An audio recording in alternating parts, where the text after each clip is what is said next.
My question is, have you ever looked at another person and felt you were literally looking at yourself? I think some people even will refer to it as feeling almost like a déjà vu in a way, like this deep familiarity with this person. But what if in fact that deep familiarity is you tapping into spirit, realizing you are actually one? Welcome back to One's journey of unwinding the mind and of course your daily microdose.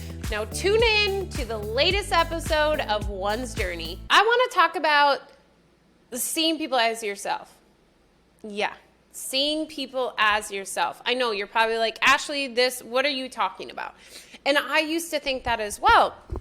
But essentially, if we think about it, there is only one here, right? And I was listening to the Four Agreements the other day again, which is a great book. The philosophy is a little different, but it's very similar.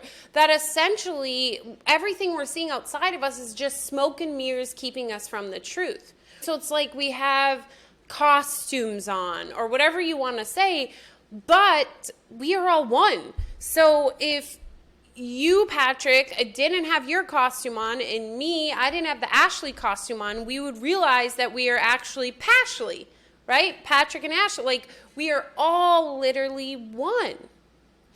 And as you go on this road of understanding more and more that you are the dreamer of the dream, which again, there's only one mind here, and one consciousness, because consciousness is the observation of this illusion, then in fact, that's like, we're just all in that mind. So when you realize that we're just one consciousness, you also realize that we all are walking through here feeling like we're the center of consciousness, like we are the center of the one consciousness. I feel that way, you feel that way, Patrick feels that way, blah, blah, because we each are, if that makes sense. I know you're like, wow, Ashley. But so essentially, as you continue to untie the ego belief system, because the Holy Spirit belief system very much knows that you are all one and that essentially it's one mind, we're not individuals, you are not separate, you start to get glimpses of that.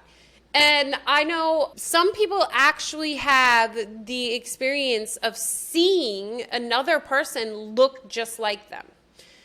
But it's not like a doppelganger, right? It's not just like their body looks the same. It's really you're seeing them with the mind and seeing that they are one. And it's hard to explain, but it's almost like they look the way they still look, but you are seeing them at a different level. You are having a different understanding of them as you. That is just like one of the side effects of starting to really untie yourself from the ego and understand you are the dreamer of the dream. But essentially it can start out ahead of time as every interaction, a realization that we are all representations of Christ. And if that means we are all representations of Christ, then everybody is the same as you.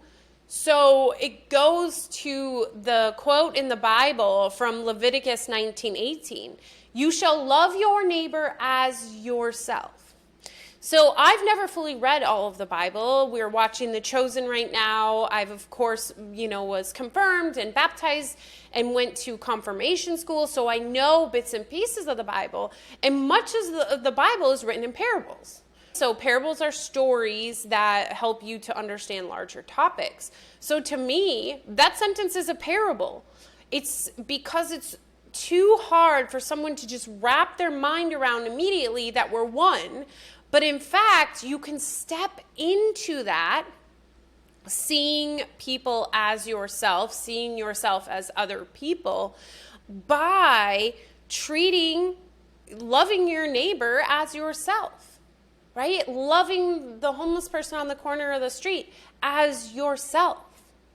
Because when you show action towards them and you think of them as yourself, judgment starts to go out the window. You see them with a level of empathy you never did before. And it starts to untie that ego even more from the ability to project, because you are saying, No, we are not separate. We are one.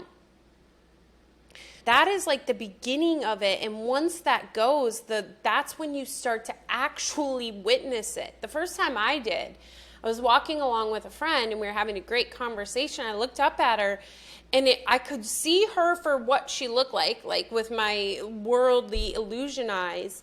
But it was like this deeper knowingness of her being me and me being her. It was just, it takes you back. And if you've ever experienced it, words cannot fully explain it. And it's not literally like her body changed into me. That was not my experience. I know other people have had that experience, but it was just this knowingness, this deeper level connection, because we were in fact having a conversation in spirit.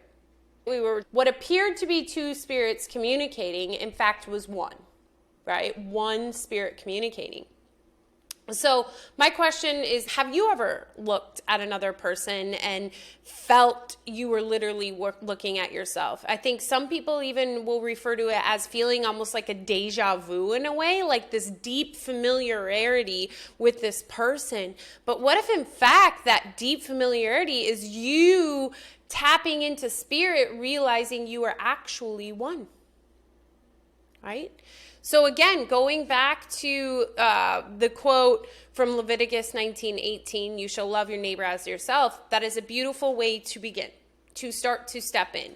Because in fact, you're beginning to untie the ego through not acknowledging this person as separate because you are not treating them separately. You are not holding them to separate standards. And in that process, you are actually healing yourself because your subconscious knows that you are one. I hope this video gave you some insight to maybe some ways you've been feeling in the past. I would love to hear if you've ever experienced this yourself. I know Patrick has, I know I have, I know many of you may have, and until now didn't realize what in fact you were experiencing. As always, until next time, remember you are worth it, and so much love. Bye.